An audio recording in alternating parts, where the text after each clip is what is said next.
which star player that isn't in the offseason has the most on the line legacy-wise here in the playoffs, and who has the most to lose? And you could have two separate answers here.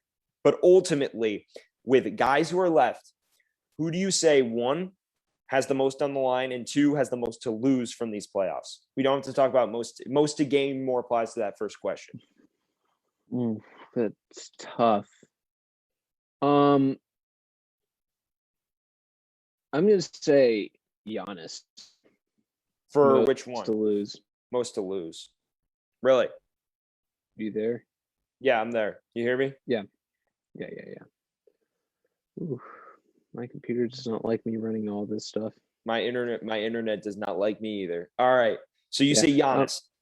Most to lose. I mean, look, it's no surprise that I am not a fan of the Bucks. I like Giannis. I like Giannis as a person. I like him as a player. He's a great player.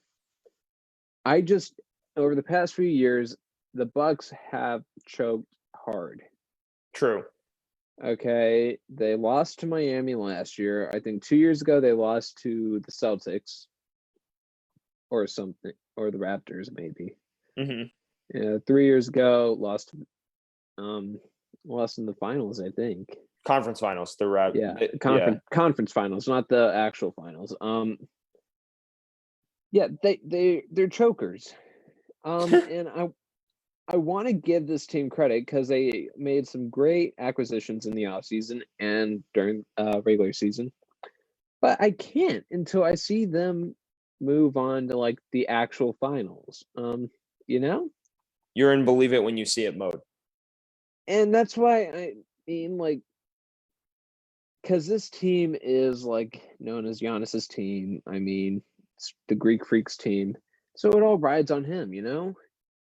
If he can't get the team to the finals, and a team like this, who is better than last year, then, I mean, it's not going to look good for his, legacy and all that. Because that's year 8-6 for him or something? I think it's probably year 8 at this point. 8, I mean... 7 or 8. Yeah, I mean, we're going to have to start people are going to have to start talking about his legacy, because it not making it the finals this year, maybe. I mean, I'm just making predictions still. But yeah. I think that in terms of most on the line, and this more factors in more to gain, I think Chris Paul. Ultimately, we've talked about it over and over and over again. Yes, Chris Paul, he's great in the regular season, but his teams never get it done in the playoffs. It's been the constant narrative. And now the Phoenix Suns are in the Western Conference Finals, and regardless of who they get, it's going to be a potential victorious matchup. Yeah, more people will pick the Clippers than they would pick the Jazz, and maybe more people would say the Jazz are a better matchup for them. But regardless here, if he loses to a Clippers team that's been super inconsistent and super arrogant, people are still going to find a way to talk. Especially with the fact that we found out this roster has been better constructed than anyone could possibly imagine.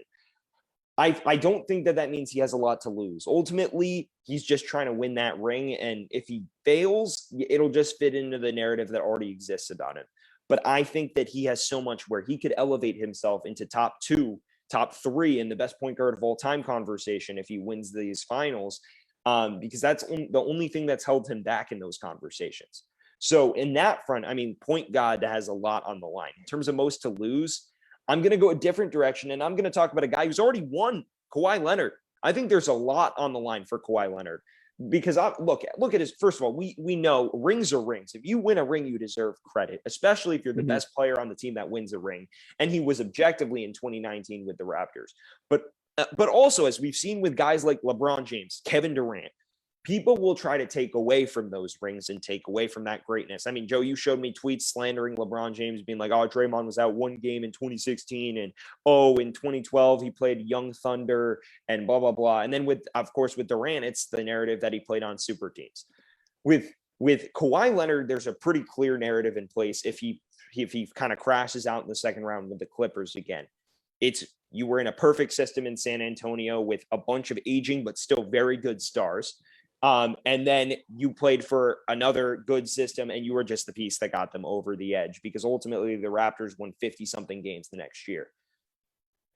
So I think that narrative is in place. And then you strike out twice in the playoffs with a top 15, 20 player in Paul George as your co-star. And yes, we talked about his inconsistencies and people will use that to take the blame off him.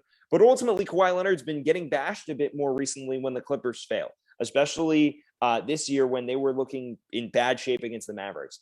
I think there's a lot on the line for Kawhi Leonard's legacy. I mean, ultimately, most people would have thought that he should win this series against the Jazz on paper, at least.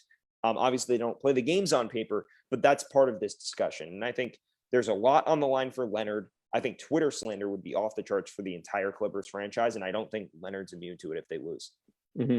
Definitely. I mean, that's such a negative franchise, like fan base too. Yeah, you're right.